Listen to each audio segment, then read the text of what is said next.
అనేటువంటి సంస్థని ప్రారంభించారు. సో ఆయన దానికి చైర్మన్, సెక్రటరీ, ఫౌండర్ అన్ని కూడా మేడం గారు వచ్చారు. ఆవిడ సెక్రటరీ. సో మనకి ఈ రోజు ఈ కార్యక్రమాన్ని ఉద్దేశించి మనం మాట్లాడడానికి మన కాలేజీకి వాళ్ళు ఇచ్చేయడం జరిగింది. వాళ్ళు చెప్పేటువంటి విషయాల్ని శ్రద్ధగా వినండి, జాగ్రత్తగా వినండి, అర్థం చేసుకోండి. ఆ చెప్పే విషయాలను జాగ్రత్తగా విని నేర్చుకోండి, తెలుసుకోండి.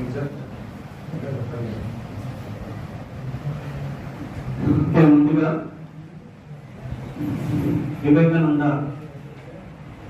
జూనియర్ అండ్ డిగ్రీ కాలేజ్ విద్యార్థులకు, అదేవిధంగా ఉపాధ్యాయులు ప్రతి ఒక్కరికి కూడా 75వ రాజ్యాంగ దినోత్సవ శుభాకాంక్షలు. సంజీవరావు సార్ని వేదికను అలంకరించవలసిందిగా కోరుచున్నాను.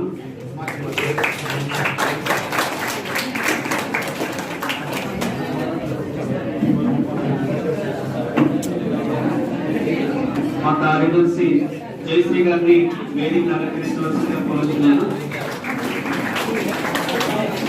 అదేవిధంగా కాలేజీ లెక్చరర్ అయినటువంటి సుధా గారిని వేదికను అలంకరించవలసిందిగా కోరుచున్నాను.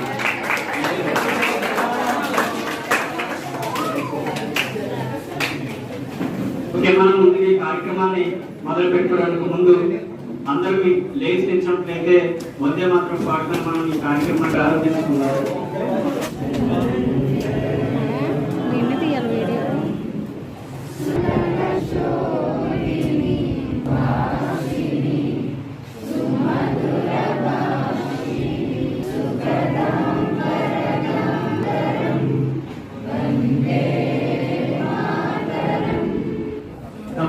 రాజ్యాంగ దినోత్సవాన్ని పురస్కరించుకొని మనం ఈ కార్యక్రమాన్ని ఏర్పాటు చేసుకోవడం జరిగింది. ముందుగా మన భారత రాజ్యాంగ రచయిత అయినటువంటి అంబేద్కర్ గారి చిత్రపటానికి పూలమాల వేసి ఘనంగా నివాళులు అర్పించుకొని మనం 75వ రాజ్యాంగ దినోత్సవాన్ని జరుపుకోవడానికి ముందుకు వెళ్తాం. ఈ కార్యక్రమానికి సంజయరావు సార్ని, మిగిలిన లెక్చరర్లు, మా కార్యదర్శిని వచ్చి అంబేద్కర్ గారి చిత్రపటానికి ఘనంగా నివాళులు అర్పించవలసిందిగా వినయపూర్వకంగా తెలియజేస్తున్నాం.